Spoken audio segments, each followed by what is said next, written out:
Well, what's up guys? This is video 2 in my 1970 Mustang with 302 build. Still haven't finished up the engine bay quite yet. Gonna throw on one more coat of paint before I leave today, I believe. Otherwise, we are moving on, trying to get down into this engine here. Obviously, like I said in the previous video, I've got the full rotating assembly already inside. Everything's moving great. As far as I know, as a YouTube mechanic, it sounds and looks good. So we're gonna go with that. Now I've got these heads. These are the old heads. You know, they're not great. They're not ported or anything. They're stock, just had them resurfaced.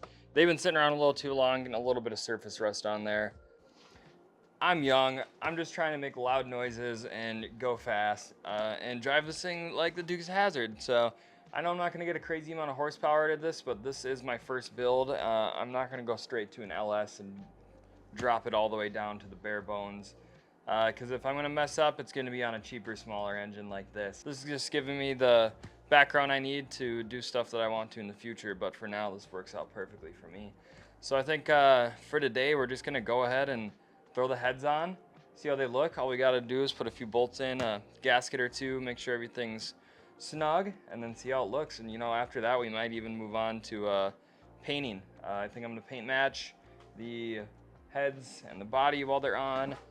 And I think I'm gonna go with like a metallic silver or something. Probably something similar to this.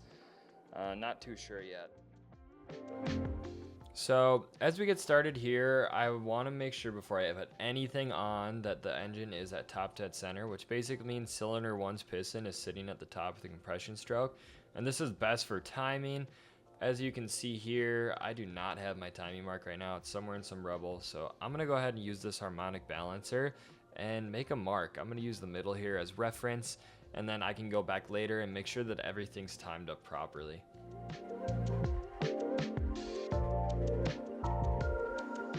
Obviously, got a couple of Felpro gaskets here. These are one-sided, so there's something on them that indicates how to put them on. Again, don't listen to me. I am not a genius by any means. Bam, beautiful ARP bolts and studs. Got some hardware here. Gonna get these, what are these, chromoly? Beautiful. Gonna get these lubed up. Got some assembly lube as well as possibly some thread locker as well. Gonna get those on, get everything torqued down to spec. Lifters are at home right now, so I'm gonna wait on those probably for another video. The rest of everything else is just kind of scattered around. So for today, we're just gonna be putting those on and see where we're gonna go from there. So let's get started on it.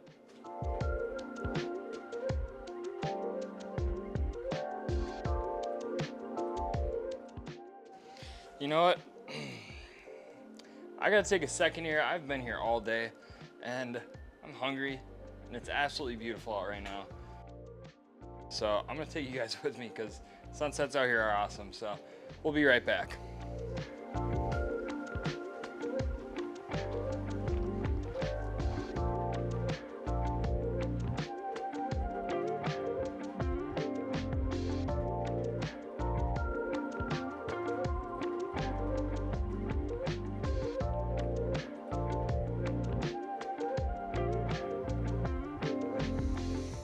All right, that was a well-needed break.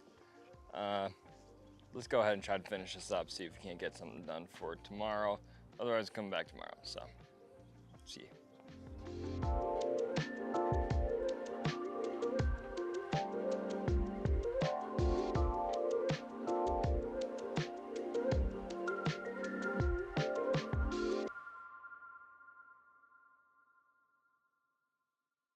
Got those all lubed up. Got a little bit of thread locker on them.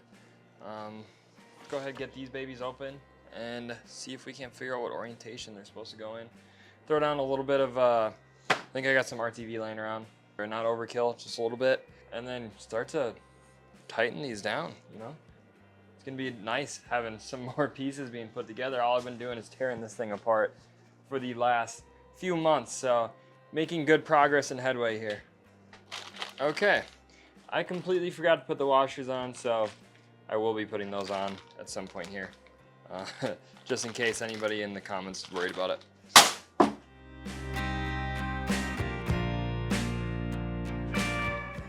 that is the one for the front.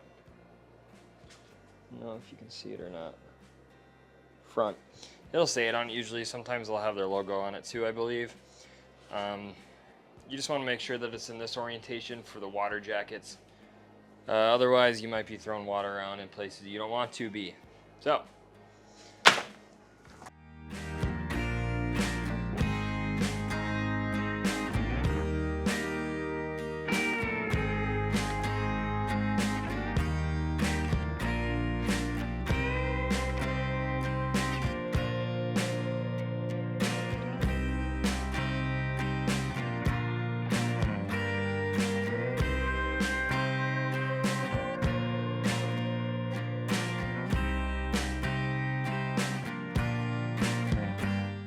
Alright, now that I've got assembly lube everywhere, I've got these all threaded in a little bit.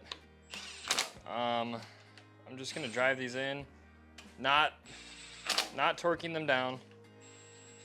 There is a specific torque sequence to this, I'm pretty sure.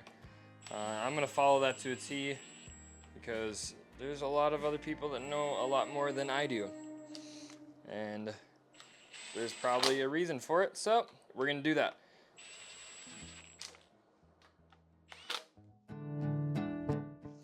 Right after, I grab my torque wrench.